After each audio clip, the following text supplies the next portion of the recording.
Akkineni hero Naga Chaitanya ఎప్పుడు touch చేయని ఒక జానర్తో మన ముందుకు రాబోతూ ఉన్నారు. అది కూడా డైరెక్టర్ ఎవరో తెలుసా? మసూదా డైరెక్టర్ సాయి కిరణ్ అనమాట.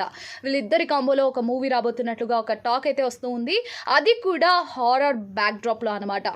సో గతంలో మసూదా మూవీ ఎంత పెద్ద హిట్ అయిందో, ఎంత థ్రిల్లింగ్గా ఉందో అందరికీ తెలిసిందే. కాబట్టి ఇద్దరి కాంబినేషన్ మీద రాబోతున్న సినిమా మీద అఫీషియల్ అనౌన్స్మెంట్ రాకుండానే ఫ్యాన్స్లో అయితే ఎక్స్పెక్టేషన్స్ భారీగా పెరిగిపోయాయి అనమాట. అయితే ఇక్కడ నాగ చైతన్య ఇప్పటి వరకు హారర్ బ్యాక్డ్రాప్లో ఏ సినిమా చేయలేదు. అంటే సస్పెన్స్ థ్రిల్లర్ లాంటివి చేశారు, కానీ ఫర్ ద ఫస్ట్ టైం ఆయన హారర్ కాన్సెప్ట్ని టచ్ చేయబోతూ ఉన్నారు. అయితే ఇప్పుడు ఆయన ప్రెజెంట్ వృషకర్మ అండ్ దూత 2 వెబ్ సిరీస్లతో అయితే ఫుల్ బిజీగా ఉన్నారు.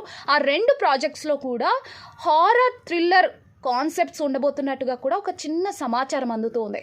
అయితే హారర్ థ్రిల్లర్ చేస్తూనే ఇంకో హారర్ మూవీ కాన్సెప్ట్ని ఎందుకు ఎంచుకున్నారు అన్న విషయానికి వస్తే, సాయి కిరణ్ చెప్పిన కథ నాగ చైతన్యకు బాగా నచ్చినట్టుగా ఒక ఇన్ఫర్మేషన్ అయితే అందుతుంది. మరి ఇద్దరు కాంబినేషన్లో రాబోయే సినిమా ఎలా ఉండబోతుంది అనుకుంటున్నారో ఈ వీడియో కింద కమెంట్ చేసేయండి.